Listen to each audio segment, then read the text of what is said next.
ये है hypersonic missile Palestine 2, जिसकी आमद और आहट ने इसराइल को हिला कर रख दिया है।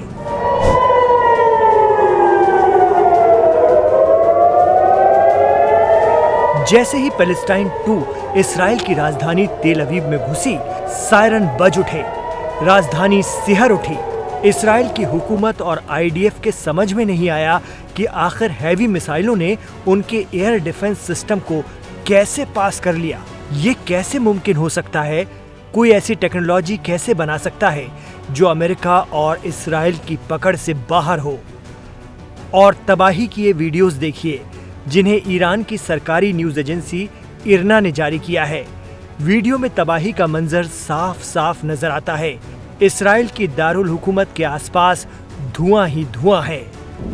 जी हां, यमन के हूती बागियों ने अपनी हाइपरसोनिक मिसाइल से पर्दा उठा दिया है।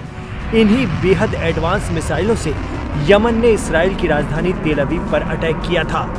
सतह से सतह पर वार करने वाली इस जदीद तरीन मिसाइल का नाम पैलेस्टाइन 2 है, जिसकी स्पीड 19,756 किलोमीटर फी घंटा है। वहीं इसकी रेंज 2,150 किलोमीटर बताई जा रही है।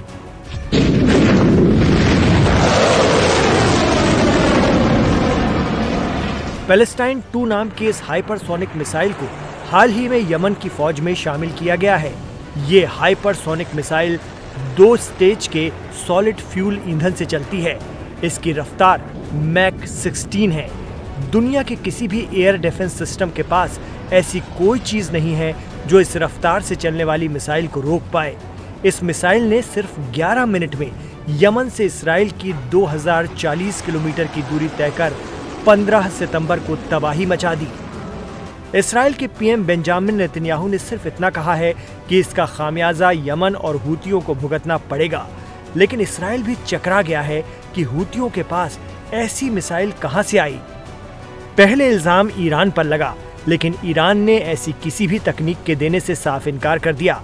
ईरान की फतेह 360 भी 1500 किलोमीटर की रेंज वाली मिसाइल है। कहा जा रहा है कि यमन के हूती बागियों ने खुद इसे डेवलप किया है, जो उनके सबसे बड़े दुश्मन इसराइल के लिए बहुत बड़ा खतरा है।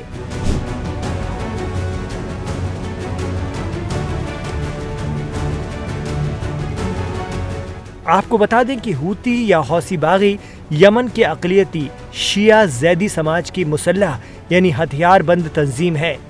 हूतियों ने 1990 की दहाई में उस वक्त के यमनी प्रेसिडेंट अली अब्दुल्ला सालेह के करप्शन से लड़ने के लिए अपना ग्रुप बनाया।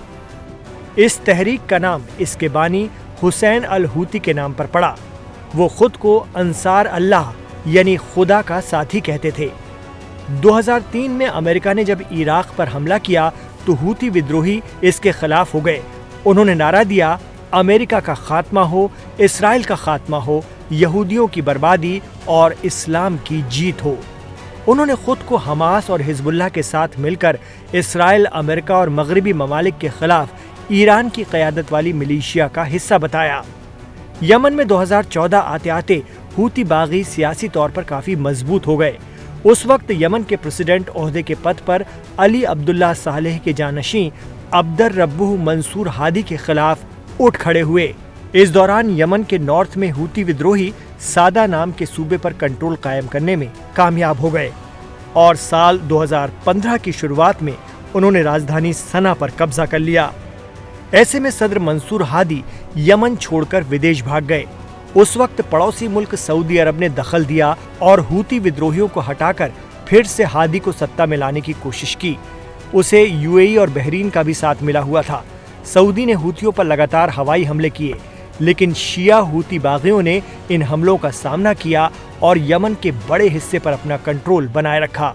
इतना ही नहीं, हूतियों ने साल 2019 में सऊदी अरब के तेल के कुओं और रिफाइनरियों पर भारी नुकसान पहुंचाया। कहा जाता है कि हिजबुल्लाह ही हूती बागियों को सामान और ट्रेनिंग देता है।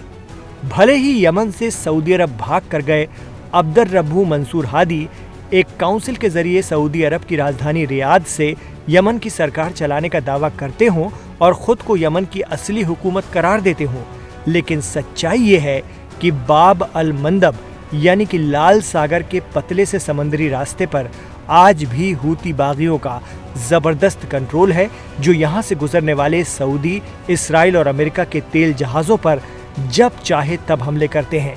यही वजह है कि सऊदी और दीगर मुल्कों पर भारी दबाव बना हुआ है।